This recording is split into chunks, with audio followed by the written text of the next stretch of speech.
here with P Cormier, wonderful guitar player and fiddler and multi-instrumentalist from Cape Breton, and who's had a long life experience with Stompin Tom. And tonight you played in the house where Stompin Tom wrote Subway Saturday Night. Yeah, that kind of blew me away. So I didn't know that. I knew a lot of. Tom talked a lot about where he wrote songs and why he wrote them and all those sorts of things. But I never had any idea that I'd be walking into this place and I'd find that out. And I'm also proud to find out what you're all planning to do here in Sudbury, because I mean it's the ultimate tribute to him. I told an interviewer actually today that he asked if I thought that Tom had received the accolades he should, and I said no, because I don't think we're actually even aware he's gone yet. It hasn't hit us yet. He was so much part of everything for so long, part of Canadian culture, and part of just everybody knows a Stompin Tom song and knows or has seen him live or has a record or whatever.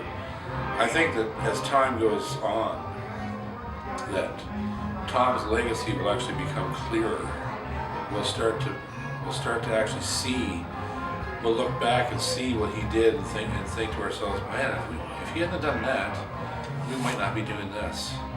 And that's going to keep happening for generations. You mean like his relationship with the music industry? Yeah, the whole thing, the relationship with the industry, which obviously changed the game for everyone. He gave artists power that we never had before, because he gave us confidence, to just be Canadian and do what we do and present that to an audience of other Canadians and go, hey, it's cool to be Canadian.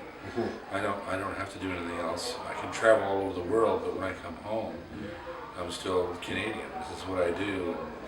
When I go outside this country, I'm still Canadian. And I'm taking what we do out there, right? And Tom gave us a lot of power that way.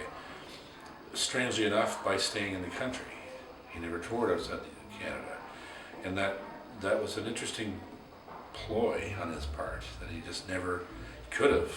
That man could have made it $1 million in the States, though, no problem. He fit every criteria, except he was such a shrewd businessman. And he would have never gone along with a lot of the things that people wanted to do to artists back in the day, right?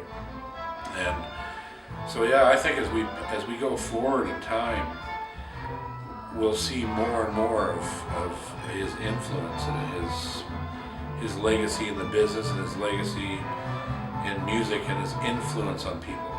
Like right now, we're still almost feeling like he's still around. I think I do. I find it hard to believe he's gone, and it's hard to think about it. So I don't. I just feel like he's still here. One of the things I thought was to know how he lived, how he toured, how he traveled, how he lived every day. He got 76 years out of that. He did. If I could get 76 years out of living like that, I'd be happy. And he lived hard. Yeah. The man lived hard.